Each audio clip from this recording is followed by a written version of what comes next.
விஜய் சாரோட இந்த வருகை அப்படின்றதுக்கு அப்புறம் டெய்லி நடக்க போகுது. என்னதான் அவருக்கு வந்து ஓட்டுகள் எல்லாரும் சொல்ற மாதிரி கம்மியான எம்எல்ஏஸ் கூட வந்தா கூட அவர் சொல்றவர் தான் சிஎம் ஆவார் அப்படின்றத சொல்றாங்க. அவர் சொல்றவர் தான் சிஎம் ஆவாராமா?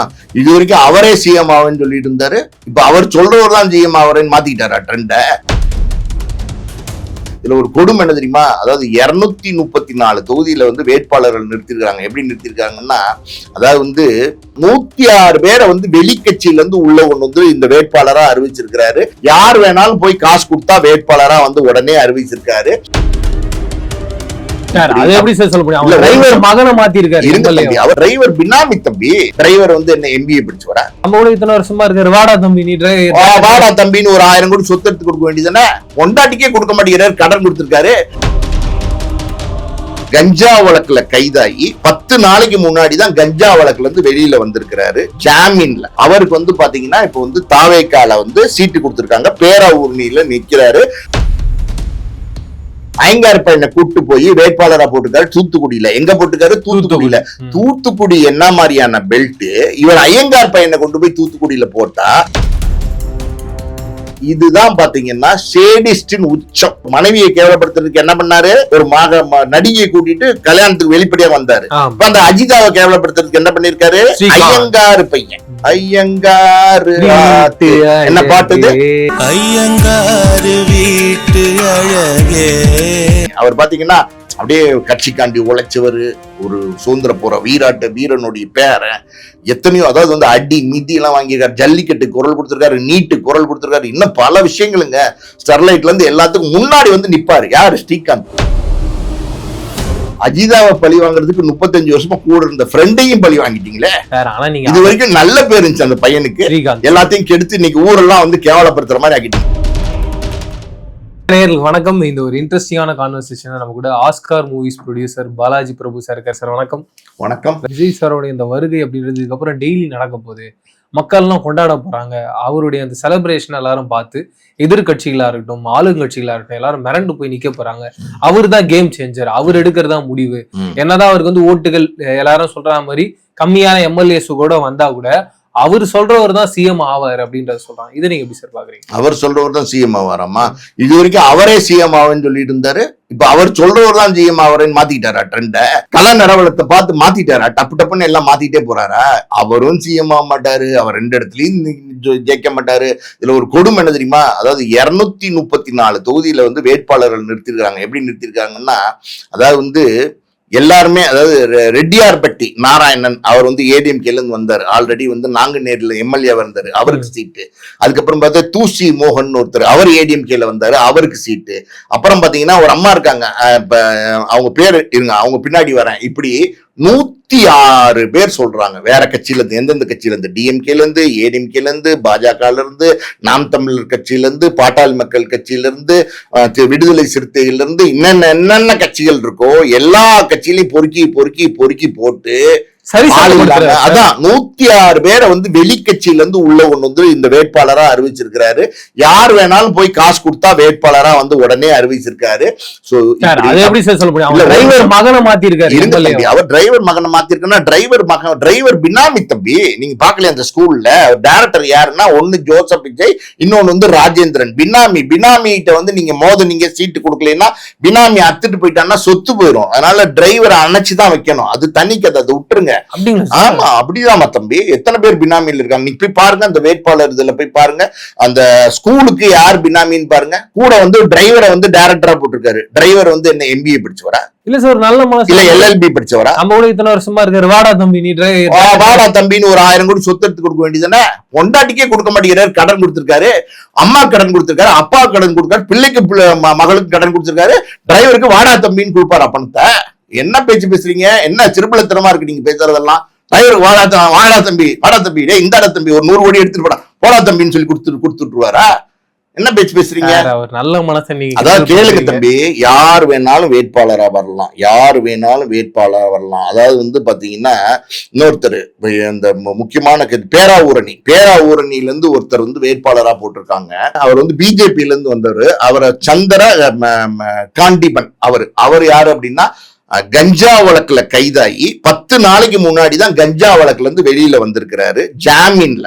அவருக்கு வந்து பாத்தீங்கன்னா இப்ப வந்து தாவேக்கால வந்து சீட்டு கொடுத்திருக்காங்க, பேராவூர்ணியில நிக்கிறாரு. அவரோட பேர் வந்து பாத்தீங்கன்னா சந்திரகாண்டிபன். எப்படி? சந்திரகாண்டி. பேர் அழுத்தமா சொல்லுங்க, ஏன்னா மக்கள் ஓட்டு போடணும்ல, நம்மள அறிமுகப்படுத்துவோம் வேட்பாளர்கள் எல்லாம். நிலைக்காக அந்த ஒரு மூலிகை இருந்து தம்பி மூலிகை எடுத்திருக்காரு. அதே மாதிரி பாத்தீங்கன்னா இன்னொருத்தர், அவர் பாத்தீங்கன்னா குட்டி என்ற பிரகாசம், அவரு ஒரு கட்சியில முக்கியமான ஆளு. அவருக்கு பூந்தமல்லியில வந்து சீட்டு கொடுத்திருக்காங்க வேட்பாளரா. அவர் என்ன பண்ணிருக்காரு அப்படின்னா, அவர் அதாவது ஒரு மேடையில, இவங்களுடைய தாவேக்காவோட மேடையில ஒரு பிரச்சாரத்துல அந்த இருக்கிற ஒரு பெண் உறுப்பினரை வந்து பாலியல் சீண்டல் பண்ணிருக்கிறாரு. அந்த பெண் உறுப்பினர் வந்து கட்சியில இருக்கிற முக்கியமான ஆள்கிட்ட அப்பவே வந்து பாத்தீங்கன்னா ரிப்போர்ட் பண்ணிருக்காங்க, புகார் கொடுத்திருக்காங்க இந்த மாதிரி அப்படின்னு சொல்லிட்டு. ஆனா எந்த நடவடிக்கை எடுக்கல. அவங்க புகார் கொடுத்தாங்கல்ல, என்ன புகார் கொடுத்தாங்க? பாலியல் சீண்டல். அப்ப அவர் கூப்பிடு, சீட்டை கொடு, எங்க நிறுத்துறது? பூந்தமல்லியில நிறுத்து, பேர் என்ன அப்படின்னு கேட்டிருக்காரு. குட்டி என்ற பிரகாசமா இருக்கும் தம்பி உங்களோட எதிர்காலம், இந்தாங்க சீட்டு அப்படின்னு கொடுத்திருக்காங்க. இப்ப அவர் மேல வழக்கு பதிவு பண்ணிருக்காங்க. இருங்க இப்ப அவர் மேல வழக்கு பதிவு பண்ணிருக்காங்க. அந்த பெண் போலீஸ் ஸ்டேஷன்ல கொடுத்திருக்காங்க புகாரு. அதுக்கு வழக்கு பதிவு பண்ணிருக்காங்க அந்த வேட்பாளர் மேல. என்ன செய்ய போறீங்க? ஒருத்தர் கஞ்சா வழக்குல கைதாகி 10 நாள்ல வந்தவர், ஒருத்தர் வந்து பாலியல் சீண்டல்ல உள்ளவர், இன்னொரு பெண் பண்ணிருக்காங்க. அவங்க அப்படின்னா கவுண்டம்பாளையம் ஒரு இடத்துல அவங்கள வந்து வேட்பாளர் நிறுத்திருக்காரு. அவங்க பேர் என்ன அப்படின்னா கனிமொழி சந்தோஷ். அந்த கனிமொழி சந்தோஷ் என்ன பண்றாங்க அப்படின்னா லவ் ஜோதிடம் அப்படின்னு வந்து நடத்துறாங்க. நிறைய யூடியூப் சேனல்ல எல்லாம் நீங்க பாத்தீங்கன்னா லவ் எப்படி பண்ணலாம், லவ் பண்ணதுக்கு அப்புறம் எப்படி ஜோதிடம் பார்க்கலாம், எப்படி வந்து சேரலாம், இந்த மாதிரி நிறைய வந்து தத்துவார்த்த கருத்துக்களை வந்து பரிமாறிட்டு இருக்காங்க. புதுமையை புகுத்துறாரு லவ் ஜோதிடம். அவங்க பேர் என்னன்னா கனிமொழி சந்தோஷ். அவங்க எங்க நிக்கிறாங்க?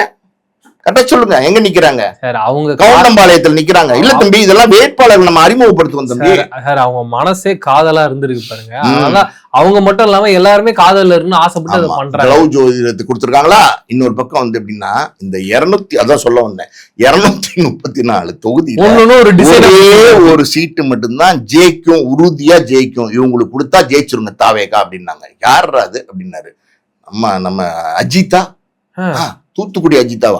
அதே தூத்துக்குடி அஜிதா தான் பயங்கரமா ஃபீல்ட் ஒர்க் பண்ணிருக்காங்க, உண்மையாலுமே பண்ணிருக்காங்க. நிறைய நல்ல விஷயங்கள் பண்ணி வச்சிருக்காங்க. தேர்தல்ல நின்னா அங்க நிச்சயமா ஓட்டு உங்களுக்கு உழுகும், நிச்சயமா அவங்க ஜெயிப்பாங்கிற அளவு கிரவுண்ட் ஒர்க் பண்ணி வச்சிருக்காங்க. ஆல்ரெடி 2 வருஷமா பண்ணி வச்சிருக்காங்க. தாவேகா கட்சியில உறுப்பினரா இருக்காங்க. அந்த அஜிதாக்கு சீட்டு கொடுத்தா அந்த தூத்துக்குடி ஒரு இடத்துல நிச்சயமா வந்து தாவேகா ஜெயிக்கும் அப்படின்னு உறுதியா வந்து சொல்லியிருக்காங்க. அப்படியா? ஜெயிக்குமா? அஜிதா ஜெயிச்சிருவாங்களா அப்படின்னு? ஆமா ஜெயிச்சிருவாங்க. வர சொல்லு அப்படின்னு டக்குன்னு கார்ல வந்து இறங்கியிருக்காரு. யாருன்னா அப்படின்னா ஐயங்கார் பையன். யார் ஐயங்கார் பையன்? ஸ்ரீநாத், இவரோட க்ளோஸ் ஃப்ரெண்டு. அவர் யாரு? ஐயங்கார் பையன். ஐயங்கார் பையனை கூட்டு போய் வேட்பாளரா போட்டுக்காரு தூத்துக்குடியில. எங்க போட்டுக்காரு? தூத்துக்குடியில. தூத்துக்குடி என்ன மாதிரியான பெல்ட்? இவர் ஐயங்கார் பையனை கொண்டு போய் தூத்துக்குடியில போட்டா இதுதான் பாத்தீங்கன்னா சேடிஸ்டின் உச்சம். அதாவது உங்களுக்கு அந்த அஜிதாக்கு சீட்டு கொடுக்க பிடிக்கலையா, பரவாயில்ல விட்டுருங்க, வேற யாராவது தாவேக்கால இருப்பாங்கல்ல, அந்த பெல்ட்டை சேர்ந்தவங்க, அந்த ஊரை சார்ந்தவங்க, அவங்கள முக்கியமான யாரு, அடுத்து யார் நல்லா பண்றாங்கன்னு பார்த்து அந்த வேட்பாளரை நீங்க வேட்பாளரா அறிவிச்சிருந்தீங்கன்னா நீங்க வந்து சரி பரவாயில்லன்னு நினைக்கலாம். நீங்க வேணும்ட்டே கொண்டு போய் பழிவாங்குறேங்கிற முறையில அவங்களுக்கு சீட்டை கொடுக்காம விட்டு அவங்க கடைசி வரைக்கும் சீட்டு கொடுப்போங்கிற மாதிரி ஒரு நம்பிக்கையை கொடுத்து அவங்க எந்த கட்சிக்கும் போக விடாம அவங்கள வளைச்சு வந்து மடக்கி அவங்கள கேவலப்படுத்தணும். எப்படி மனைவியை கேவலப்படுத்துறதுக்கு என்ன பண்ணாரு? ஒரு நடிகையை கூட்டிட்டு கல்யாணத்துக்கு வெளிப்படையா வந்தாரு. அந்த அஜிதாவை கேவலப்படுத்துறதுக்கு என்ன பண்ணிருக்காரு? ஐயங்காரு பையன். ஐயங்காரு என்ன பாட்டுது? அந்த அந்நியன்ல வரும்ல, அந்த மாதிரி பாத்தீங்கன்னா ஒரு பாட்டை போட்டு நாமத்தையும் போட்டு தம்பி நீ அங்க போ தூத்துக்குடின்ட்டாரு. அவர் போய் என்ன பண்ண போறாரு? ஜோலி முடிஞ்சு. எப்படின்னா இப்ப இதுல 2 விஷயம் இருக்கு. அஜிதாவை பழி வாங்கணும், ஓகே, அதுல ஒரு நியாயம் இருக்கு, உங்களுக்கு கோவம் இருக்கு. அஜிதாவை பழி வாங்குறதுக்கு 35 வருஷமா கூட இருந்த ஃப்ரெண்டையும் பழி வாங்கிட்டீங்களே.